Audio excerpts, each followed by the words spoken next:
विद्यार्थी मित्रांनो नमस्कार. इयत्ता 9वी इंग्रजीमधील 3.2 हा जो पाठ आहे द फॉल ऑफ ट्रॉय त्यातील पार्ट 1 याचा इंग्लिश वर्कशॉप आज आपण सोडवणार आहोत. चला तर मग सुरुवात करूया. पहिला क्वेश्चन आहे find antonyms of the following from the passage. या ठिकाणी आपल्याला विरुद्धार्थी शब्द पॅसेजमधून शोधून लिहायचे आहेत. पाठामध्ये आलेले शब्द इथं आले पाहिजेत. तर पहिला आहे बॅरन, याच्या विरुद्ध येतो फर्टाईल. बॅरन म्हणजे नापीक जमीन, तर फर्टाईल म्हणजे अतिशय सुपीक अशी जमीन. कॉवर्डलीच्या विरुद्ध येतील ब्रेव. कॉवर्डली म्हणजे भित्रा, ब्रेव म्हणजे शूर. Surrender, attack. सरेंडर म्हणजे शरण जाणे आणि अटॅक म्हणजे हल्ला करणे. डिफेन्सलेस आणि सेफ हे विरुद्धार्थी शब्द आहेत. डिफेन्सलेस म्हणजे ज्याची संरक्षणाची कोणतीही यंत्रणा नाही असा, आणि सेफ म्हणजे संरक्षणाची यंत्रणा आहे, सुरक्षित आहे असा. तर हे सुद्धा विरुद्धार्थी शब्द आहे. Offended, pleased. इथे प्लीज्ड म्हणजे आनंदी आणि ऑफेंडेड म्हणजे दुःखी असलेला, खिन्न असलेला. पीस, वॉर म्हणजे शांतता, युद्ध. एक्सपोज्ड आणि क्लोज्ड. एक्सपोज्ड म्हणजे उघडा पडलेला आणि क्लोज म्हणजे बंद असलेला. अशा पद्धतीने इथे आपण पॅसेजमधील अँटोनिम्स म्हणजेच विरुद्धार्थी शब्द शोधून लिहिलेले आहेत. क्वेश्चन 2 पाहूया. Correct the following sentences using facts from the passage. आता या पॅसेजमध्ये, या पाठामध्ये जे कथा आलेली आहे ती कथा आपल्याला व्यवस्थित माहिती असणं गरजेचं आहे. आणि या कथेमध्ये ज्या घटना आहेत त्या घटनांच्या आधारे आपल्याला ही दिलेली वाक्य दुरुस्त करून लिहायची आहेत. यातील पहिलं वाक्य आहे Troy traded in cattle and grass with other cities. आता ट्रॉय जे राज्य होतं ते गुरे आणि गवत यांचा व्यवसाय करत असे, यांचा व्यापार करत असे, अशा अर्थाचं हे वाक्य आहे. परंतु आपण जर व्यवस्थित वाचन केलं पाठाचं तर त्याच्यात आपल्या लक्षात येईल की Troy traded in goods and grain. काही माल आणि धान्य यांचा व्यापार ट्रॉयमध्ये केला जात असे, त्यामुळे इथे कॅटल आणि ग्रास हे चुकीचं आहे. त्याच्याऐवजी गुड्स अँड ग्रेन हे बरोबर आहे. त्यामुळे आपण वाक्य दुरुस्त करून इथे लिहिलेलं आहे Troy traded in goods and grain. Goods आणि ग्रेन्स यामध्ये ट्रॉय व्यापार करत असे. पुढे during war Trojans jumped over the fort gates. किल्ल्याची जी त्यांचे गेट होते त्याच्यावरून ट्रोजन्स म्हणजे ट्रॉयमध्ये राहणारे सर्व नागरिक उड्या मारून आत गेले, अशा अर्थाचं हे विधान आहे. तर इथे आपल्याला हे दुरुस्त करायचं आहे. During war trojans would close the doors of the fort. आता जेव्हा युद्ध असेल तर युद्धाच्या दरम्यान हे जे ट्रोजन्स आहे हे फोर्ट गेट्सवरून उड्या मारून आत जात नव्हते, तर ते दरवाजा बंद करून घेत होते किल्ल्याचा. त्यामुळे इथे वाक्य येणार आहे ड्युरिंग वॉर, किल्ल्याच्या दरम्यान trojans would close the doors of the fort. किल्ल्याचे दरवाजे ते बंद करत असत. पुढे सी आहे Helen escaped with Menelaus. Helen Menelaus बरोबर पहाऱ्यातून सुटली. ते एस्केप म्हणजे एखाद्या ठिकाणाहून सुटणे, पहाऱ्यातून, बंदीमधून सुटणे अशा अर्थाने हा शब्द आहे. परंतु परिस्थिती तशी नव्हती. तर Helen eloped with Paris a prince of Troy. ट्रॉयचा जो प्रिन्स होता पॅरिस, त्याच्याबरोबर ती प्रेमात पडून त्याच्याबरोबर ती पळून गेली होती. याला एलोप्ड हा शब्द आहे. त्यामुळे Helen eloped with Paris the prince of Troy हे विधान आपण इथे दुरुस्त करून लिहिलेलं आहे. पुढे डी आहे the Greek armies and heroes always defeated the Trojans. Greek army जी होती, ग्रीक सैन्य आणि त्यातील काही लढवय्ये हे कायमच ट्रोजन्सना हरवत होते, अशा अर्थाचं हे वाक्य आहे. परंतु आपल्याला इथे दुरुस्त करावं लागेल. Sometimes the Greeks defeated the trojans and sometimes the trojans defeated the Greeks. आपल्याला उतार्यामधून लक्षात येतं की काही वेळेस ग्रीक्स ट्रोजन्सला हरवत होते, परंतु ट्रोजन्ससुद्धा ग्रीक्सला काही वेळेस हरवत होते. त्याच्यामुळे आपल्याला हे वाक्य इथे अशा प्रकारे दुरुस्त करून लिहावं लागेल. पुढे both the enemies were eager to continue fighting. दोन्ही जे शत्रू होते ते युद्ध चालू ठेवण्यासाठी उत्सुक होते, अशा अर्थाचं हे वाक्य आहे. परंतु आपल्याला पाठामध्ये ठाऊक आहे की दोन्हीकडचं जे सैन्य होतं ते युद्ध चालू ठेवण्यासाठी अजिबात उत्सुक नव्हतं, कारण जवळजवळ 10 वर्ष हे युद्ध चाललेलं होतं. तेव्हा आपल्याला हे वाक्य दुरुस्त करावं लागेल. Both the armies were tired of war. दोन्ही जी सैन्य होती ती या युद्धापासून खूप थकली होती. The Trojans of being shut in their city. ट्रोजन्सला कशाचा कंटाळा आला होता, तर ते आपल्या सिटीमध्ये, आपल्या शहरामध्ये बंद होऊन राहिले होते. And the Greeks of living away from home.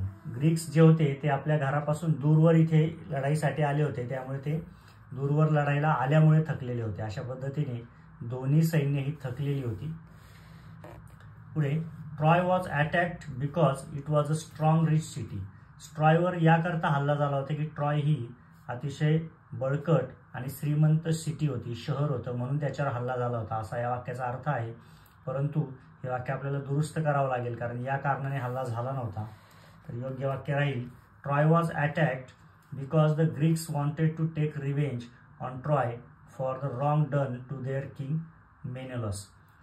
Greek राजा जो होता मेनेलॉस त्याच्याबरोबर ट्रॉयकडून म्हणजे ट्रॉयच्या राजपुत्राकडून एक चुकीचं वागणं झालं होतं. मेनेलॉसची जी पत्नी होती तिला ट्रॉयच्या राजपुत्राने आपल्या इथे पळवून आणलेलं होतं आणि त्याचा बदला घेण्यासाठी ट्रॉयवर हल्ला करण्यात आलेला होता. हे कारण योग्य आहे, त्यामुळे आपण इथे योग्य विधान दुरुस्त करून लिहिलेलं आहे.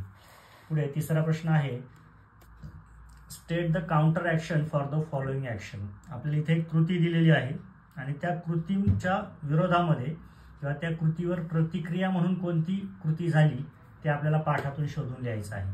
त्यातील पहिली कृती आहे हेलेन एलप्ड विथ पॅरिस. हेलेन जी होती मेनेलॉसची पत्नी, ती पॅरिस हा ट्रॉयचा राजपुत्र होता त्याच्याबरोबर पळून आली होती आणि त्याची काय प्रतिक्रिया झाली ते आपल्याला आता इथे लिहायचं आहे. तर काउंटर ॲक्शन काय झाली बघा. The Greeks wanted to take revenge on Troy. They sailed and laid siege to the city of Troy. तर यामुळे काय झालं, ती पळून आल्यामुळे ग्रीक्स लोकांना याचा बदला घ्यायचा होता आणि त्यासाठी ते समुद्रातून प्रवास करत ट्रॉयकडे आले आणि त्यांनी ट्रॉयला वेढा घातला, ही त्याची प्रतिक्रिया झाली. पुढील ॲक्शन बघूया. पुढे आहे the Greeks sailed to Troy and attacked it. Greek लोक समुद्रातून प्रवास करून ट्रॉयजवळ आले आणि त्यांनी त्याच्यावर हल्ला केला, त्या शहरावर. ही झाली क्रिया. आता ह्याच्यावर प्रतिक्रिया काय झाली ते पाहूया. Counter action. The Trojans fought hard and the siege continued for 10 long years. याची प्रतिक्रिया अशी झाली की जे ट्रोजन्स होते ट्रॉयचे नागरिक सगळे ते सुद्धा खूप जोरदारपणे लढले आणि हा जो वेढा होता हा 10 वर्षापर्यंत चालला, ही त्याची प्रतिक्रिया होती. पुढील क्रिया पाहूया. ॲक्शन आहे Hector was killed by Achilles. ॲकिलेसने हेक्टरला मारलं, त्याची प्रतिक्रिया काय झाली बघूया. Achilles himself was killed later on by a poisoned arrow that entered his heel the only part of his body where he could be wounded. ॲकिलस हा सुद्धा नंतर मारला गेला, तर त्याच्यावर विषारी अशा बाणाने हल्ला झाला आणि तो जो बाण होता तो त्याच्या टाचेमध्ये घुसला. त्याच्या शरीराचा हा एकमेव भाग होता की तिथे कोणताही घाव नव्हता, असा एकमेव भाग होता आणि तिथे तो हल्ला झाला आणि त्यामुळे ॲकिलस सुद्धा मारला गेला. अशा प्रकारे इथे विधान आणि त्याचं इथे प्रतिक्रिया म्हणजे ॲक्शन आणि काउंटर ॲक्शन आपण इथे लिहिलेले आहे. पुढे डी आहे. ॲक्शन आहे the siege continued for 10 long years. 10 वर्ष ट्रॉय या शहराला हा वेढा घातला गेला होता, युद्ध परिस्थिती होती. त्याची जी परिणिती आहे, त्याचा जो प्रतिक्रिया आहे ती आता आपण पाहूया. The Trojans were tired of being shut up in their city and the Greeks deeply desired to see their homes again. याच्यामुळे काय झालं की ट्रोजन्स त्यांच्या शहरामध्ये बंद झालेले होते आणि त्यामुळे ते सगळे थकून गेले होते. 10 वर्षासाठी ते आपल्या देशामध्ये आपल्या शहरामध्ये अडकून राहिलेले होते आणि ग्रीक्स 10 वर्ष आपल्या घरापासून दूर होते, त्यामुळे त्यांना सुद्धा खूप इच्छा झाली होती की आपल्या घरी परत जावं. अशा प्रकारची प्रतिक्रिया या 10 वर्षाच्या वेड्यामुळे दोन्ही सैन्यामध्ये दोन्ही नागरिकांमध्ये उमटलेली होती. पुढची ॲक्शन आहे the fighting went on daily. रोजच्या रोज युद्ध चालू होतं. याची प्रतिक्रिया काय होती बघा. Even then the siege did not end. रोज ही फायटिंग चालू असून हे युद्ध चालू असूनही हा वेढा संपत नव्हता, ही युद्ध परिस्थिती थांबत नव्हती. The Greeks could not take the city. Greek लोकांना सिटी जिंकता आली नाही. ऑन द अदर हँड आणि दुसरीकडे the Trojans could not force them to sail away back to Greece. आणि दुसरीकडे ट्रोजन्सनं सुद्धा त्यांना पुन्हा ग्रीक लोकांना त्यांच्या ग्रीस या देशात पिटाळून लावण्यात यश आलं नाही, अशी ही परिस्थिती होती. इथे आपण ॲक्शन आणि काउंटर ॲक्शन लिहिलेली आहे. क्वेश्चन 4 पाहूया. From either of 2 Indian epics find out which battle war lasted the longest. Right down about its cause, the enemy armies, its heroes, its duration and the final outcome. आपल्या भारतामधील 2 महाकाव्य आहेत, एक आहे रामायण आणि एक आहे महाभारत. तर या दोघांमध्ये which battle or war lasted the longest, या दोघांमध्ये कोणतं युद्ध जास्त दिवस चाललं होतं ते आपल्याला लिहायचं आहे. त्यानंतर त्या युद्धाचं कारण, त्या युद्धामध्ये कोण शत्रू होते, त्या युद्धामध्ये कोण कोण महत्त्वाचे योद्धे होते, ते किती वेळ चाललं आणि शेवटी काय झालं, अशा तऱ्हेने आपल्याला या मुद्द्यांच्या आधारे या दोन महाकाव्यांविषयीची इथे माहिती द्यायची आहे. तर आपल्याला ठाऊक आहे दोन्ही युद्धांमध्ये महाभारताचं युद्ध हे जास्त काळ चाललेलं होतं, त्यामुळे आपण महाभारताविषयी इथे लिहिणार आहोत. सुरुवातीला आपण कॉज लिहूया. महाभारताचं जे युद्ध झालं होतं त्याचं कारण काय होतं, तर Kauravas took possession of the kingdom of Hastinapur forcibly which rightfully belong to Pandavas. जे हक्काने खरं तर पांडवांचं राज्य होतं हस्तिनापूर, ते कौरवांनी जबरदस्तीने घेतलं होतं. And they were not ready to give even an inch of the land to Pandavas. आणि 1 इंच ही जागा ते पांडवांना द्यायला तयार नव्हते. संपूर्ण राज्य त्यांनी ताब्यात घेतलं होतं. So it led to the outbreak of the war. आणि यामुळेच युद्ध सुरू झालं. म्हणजे हस्तिनापूर साम्राज्यावर सत्ता मिळवणे हे कारण महाभारताचं युद्ध घडण्याच्या मागे होतं. आता याच्यामध्ये एनिमीज कोण कोण होते असं आपल्याला विचारलं आहे, ते लिहूया. द एनिमी आर्मीज, शत्रू सैन्य कोणकोणती होती 2. तर पहिलं सैन्य होतं कौरवाचं. त्यात कोण कोण होते, तर 100 कौरव ब्रदर्स, कौरवांचे 100 सगळं बंधू. अँड मेनी फ्रेंडली किंग्स, आणि त्यांचे काही मित्र राजे होते, त्यामध्ये शकुनी, शल्य, कर्ण हे सर्व होते. अँड देअर आर्मीज, आणि या राजांची सर्व सैन्य ही कौरवांच्या बाजूने होती. आता विरुद्ध बाजूला होते पांडवाज. आता या पांडवांमध्ये कोण कोण होते, 5 पांडवाज, 5 पांडव बंधू होते. त्याबरोबर काशीराजा, किंग द्रुपद, किंग विराट, दृष्टद्युम्न हे सगळे राजे होते. अँड देअर आर्मीज, आणि या राजांची सर्व सैन्य पांडवांच्या बाजूने युद्धामध्ये भाग घेत होती. अशा प्रकारे इथे आपण दोन्ही बाजूंची जी सैन्य होती त्यामध्ये कोणकोणते महत्त्वाचे राजे होते ते इथे लिहिलेलं आहे. यापुढचा मुद्दा आहे हिरोज, म्हणजे या युद्धामध्ये महत्त्वाचे जे योद्धे होते ते कोण कोण होते ते पाहूया. पांडवांच्या बाजूने धर्म म्हणजेच युधिष्ठिर यांचं ते दुसरं नाव आहे.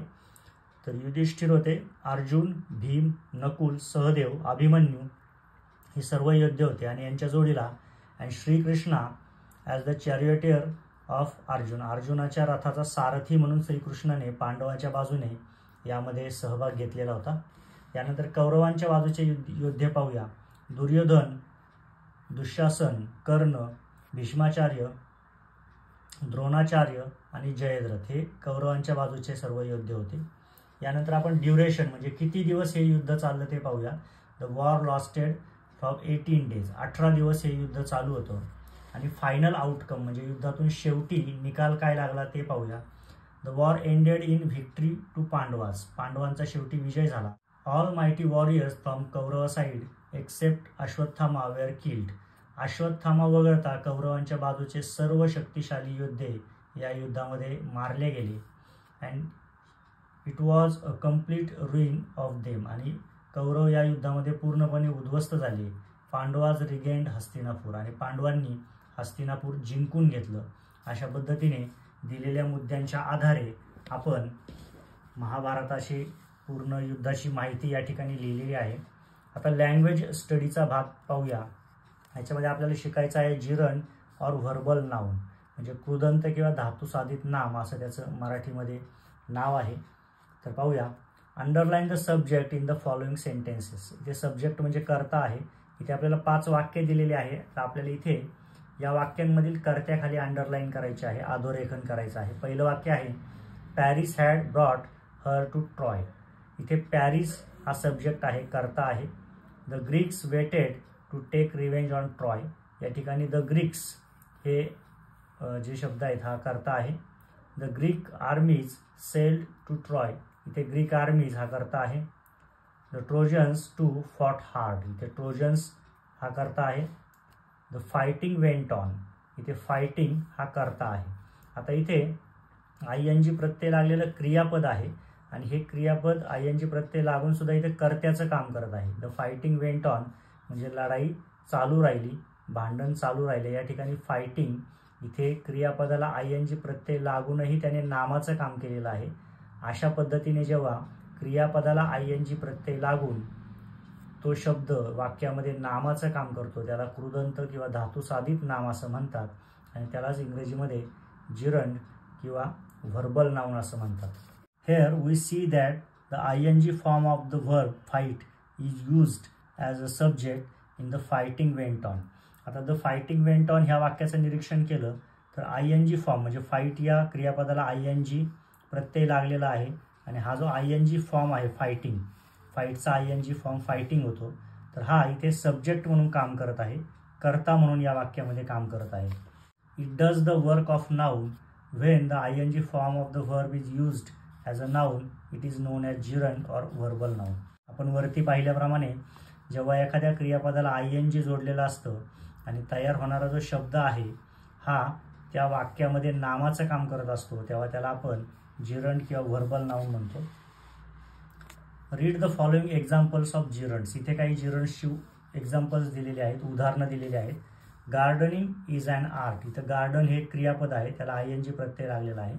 गार्डनिंग इज अन आर्ट, या ठिकाणी गार्डनिंग हा शब्द कर्त्याचं काम करत आहे, त्यामुळे याला आपण जिरंट असं म्हणणार आहोत.